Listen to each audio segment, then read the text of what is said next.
This, as I'm sure you've surmised, is a computer, or a close facsimile of such. It's the Compact Deskpro EN.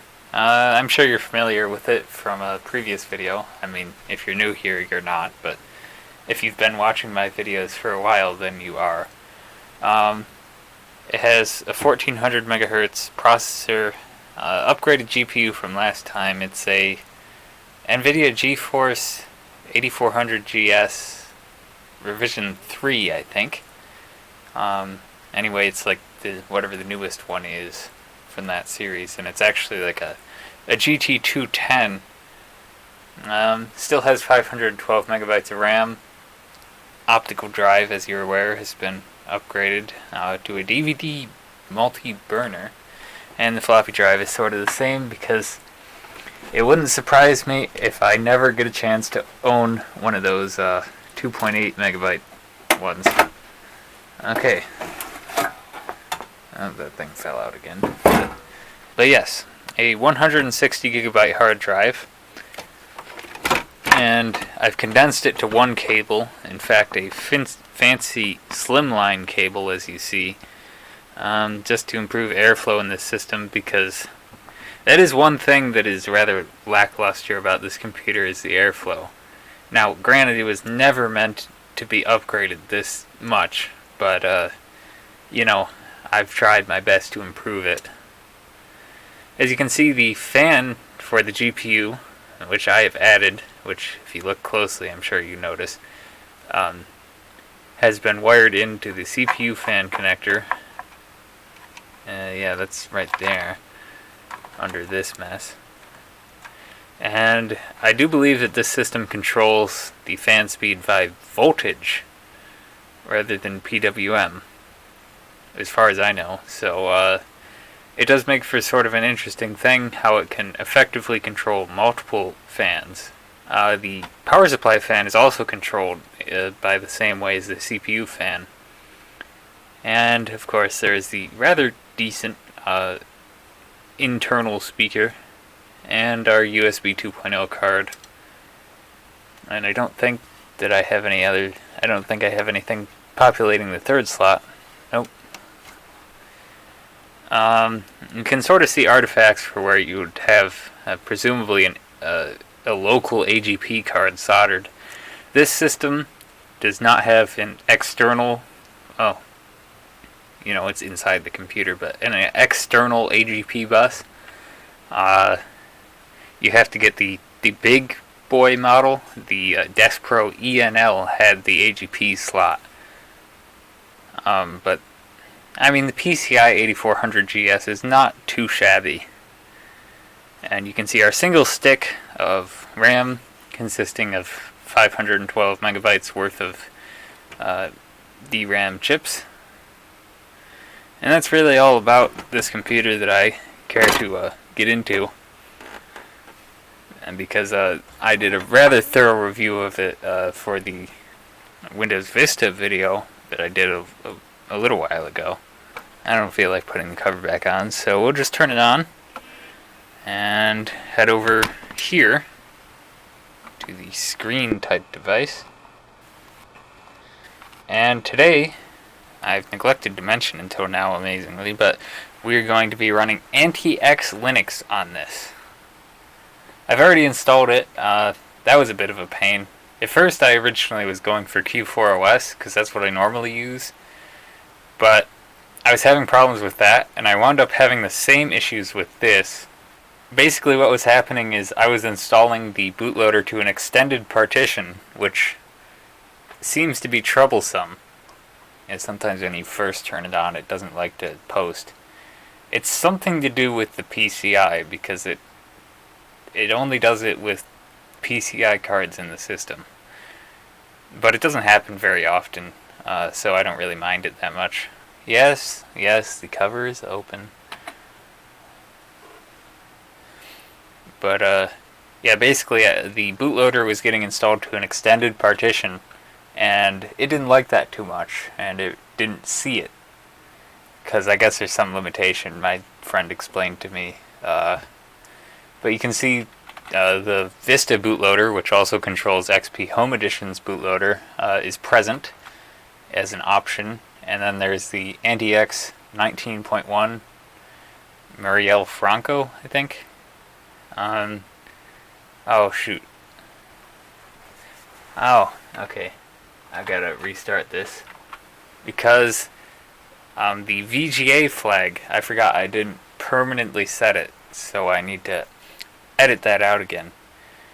Because this thing, I had to install it in the compatibility video mode. I don't know if it was trying to use like the latest NVIDIA drivers or what, but it seems to be a pretty common thing about all of the newest Linux distributions. Oh, was it E? Yes. Okay.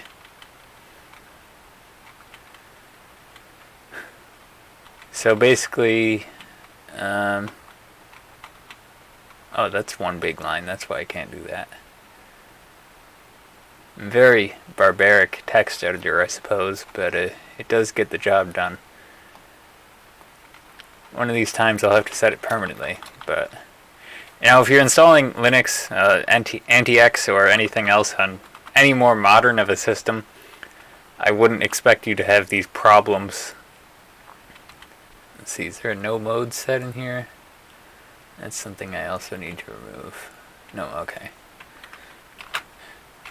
But just because this thing is old, you get some interesting issues. Oh yes, Control X.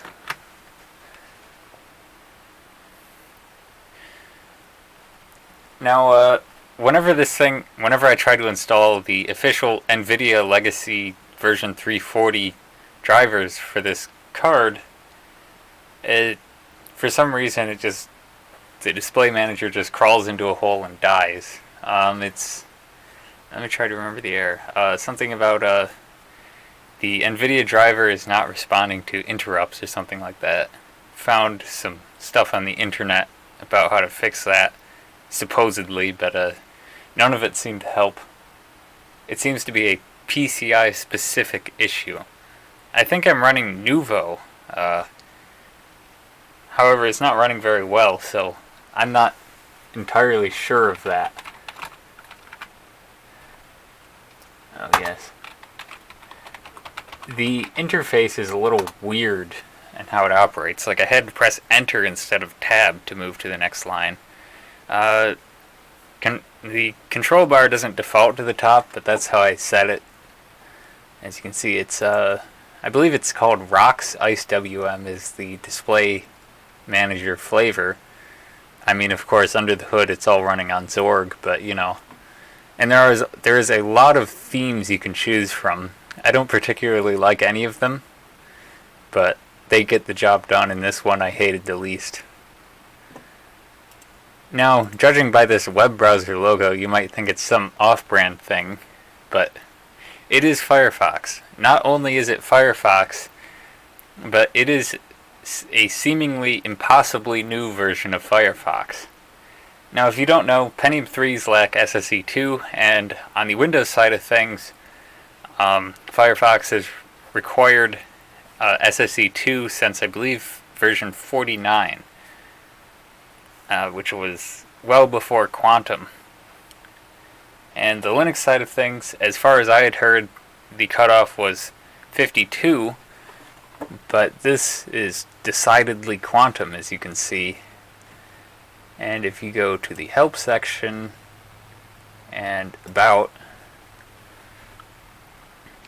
you can see that there's version 68.3. So I guess the mad lads who compiled this really knew their stuff, or either that or Firefox was lying.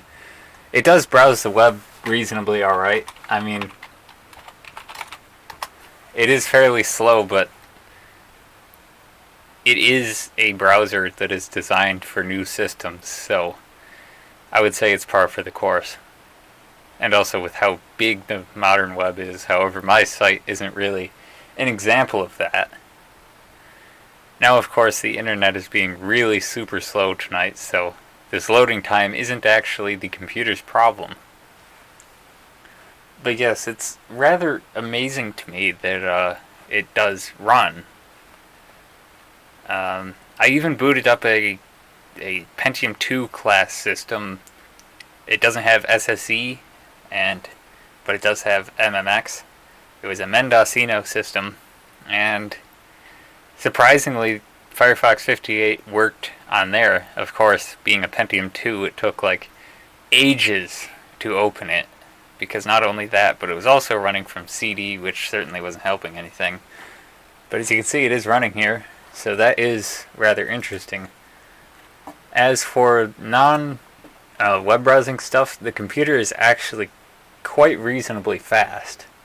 I mean, without a decent graphics driver, gaming is probably going to be sort of hard, but it's not too bad when you're doing stuff. I mean, there's nothing in here, but the initial lag you saw when I opened this thing was probably due to it still reeling from running Firefox.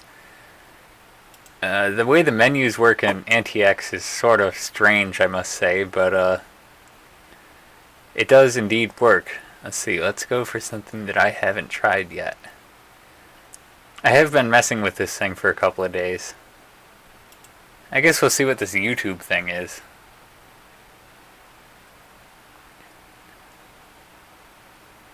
Seems a little weird that it's starting in a terminal, unless it's just like a downloader script.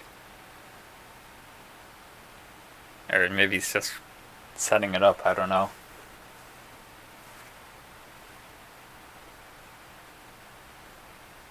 Well, it did kind of just disappear, so I don't know if it's doing something, or maybe it doesn't work.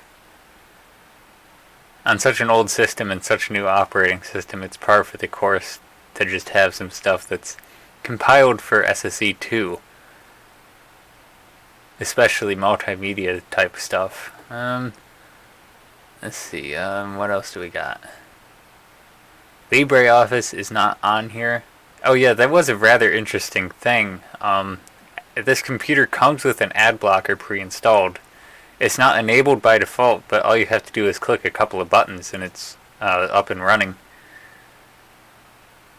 The screen light is like a screen yellowing utility. However, I can't stand the way it works. I'll have to...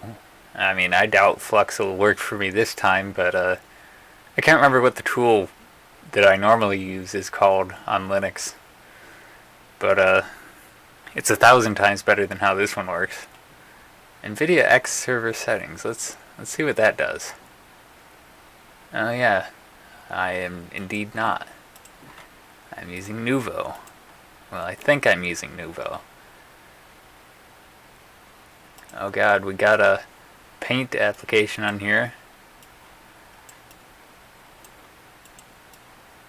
Feels like a hybrid of some modern Paint program and then like a DOS version of Paint. I don't even understand how to use it. Not like I would do anything serious with that. But if I put LibreOffice on here, I'm sure it would work fine. It normally comes by default, but I am using the core distribution, I think. Whatever the largest one is that fits on a CD still. It was cutting it close. It was 1 megabyte shy of not fitting on a CD. Let's see, what other fun stuff do we have?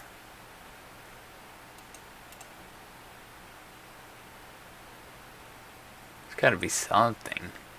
Oh yeah, it comes with boot repair pre-installed. For your actual operating system, that's not really helpful because you won't be able to get to it if your operating system doesn't run. However, it is also there on the live CD, so it's not too crazy. It also comes with a package installer. It really just seems like some sort of crippled version of Synaptic. You can put real Synaptic on it, as you can see I have. It does come with a lot of handy utilities. I want to say it had a couple of games somewhere on it. I can never find my way around this thing. The menus really just take some getting used to. They're kind of weird.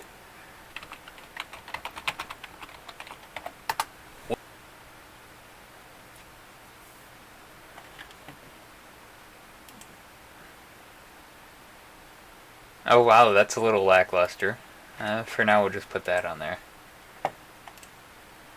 But you can see there's not really a lot of options, and surprisingly, that's been a theme about this distribution of Linux. I mean, it comes with like 1,000 different display manager skins, but there's not really a whole lot of options available to a stupid user like me. Like, I'm sure you could do just about anything if you're super knowledgeable with the terminal.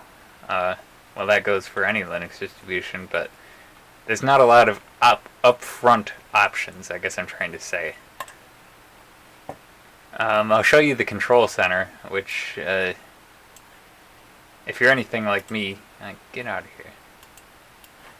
If you're anything like me, you might notice that it's a little silly.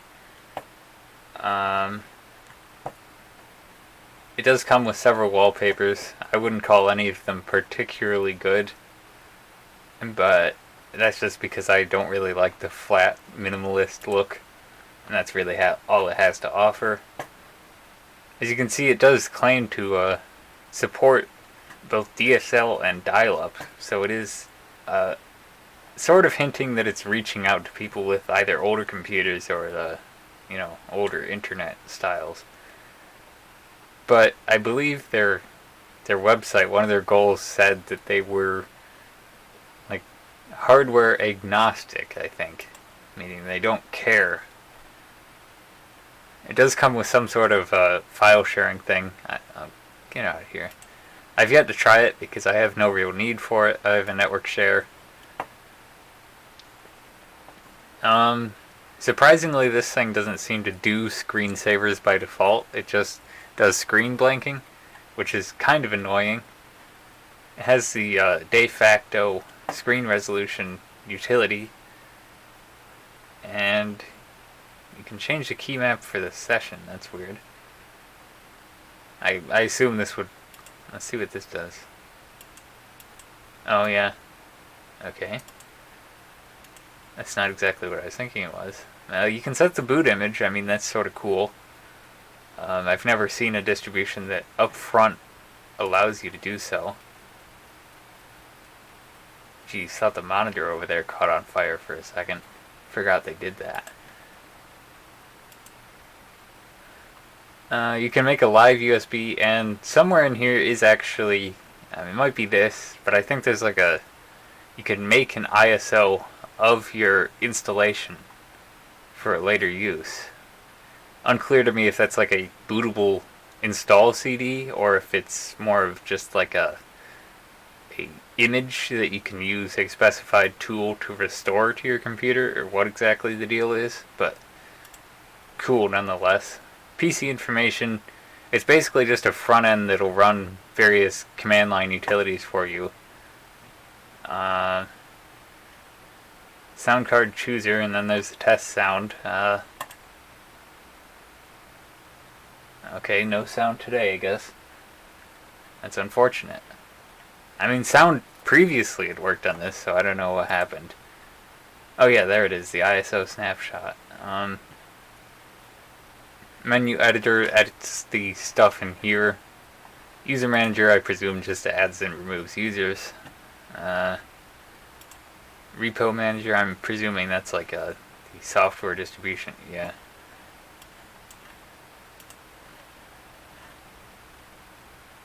This might be running at 1024 by 768 if it looks sort of weird. I don't think I tried the default editor. Let's see what it is. I was figuring it would either be Genie or whatever the thing Ubuntu uses.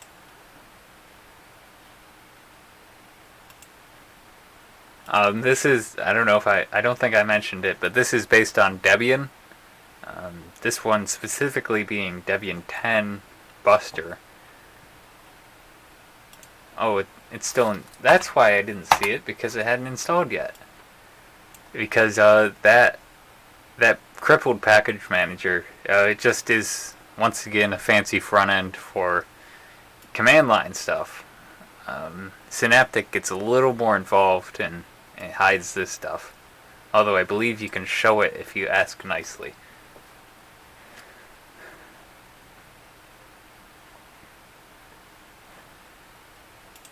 And that's still going, so... App Killer. That sounds fun. Oh. Well, you just select something and then boom! Okay. Let's start something. I gotta see this.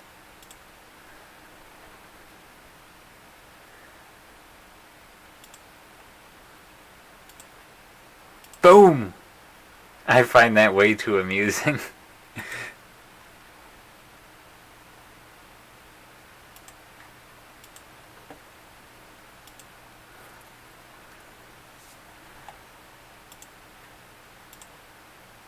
Yeet.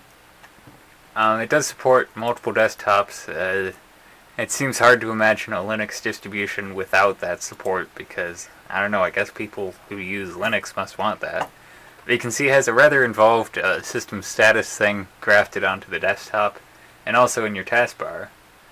Might not be something that the average user would want to see, but I personally like it. I mean, I don't know if this distribution, like, I don't know who they're trying to target because I really haven't looked into them much, but I guess this would make sense if they're trying to target experienced users.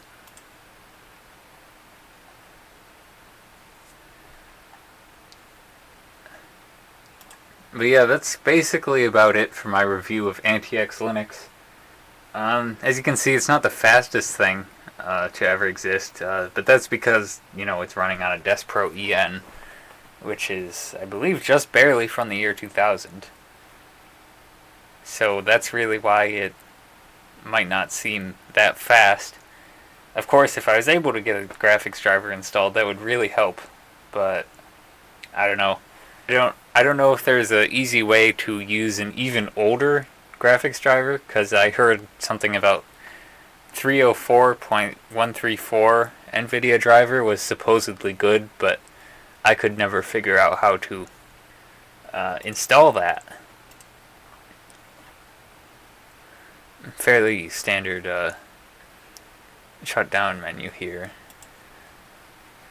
You can see that the graphics thing has a little bit of a seizure when it goes and switches on or off, but it's nothing major. But yes, that is my review of antiX Linux on this compact Deskpro EN. I hope you enjoyed that, and I don't believe the camera's out of space, but it's going to run out of time for a single video clip, so I'll have to end it here. I'll probably be pushing out more videos soon because, you know, I'm sort of mostly stuck at home. I mean, I can get out sometimes, but, you know, quarantine is sort of a bummer sometimes. So you'll have that to look forward to. But for now, I'm signing off. If you have a comment, please feel free to leave one.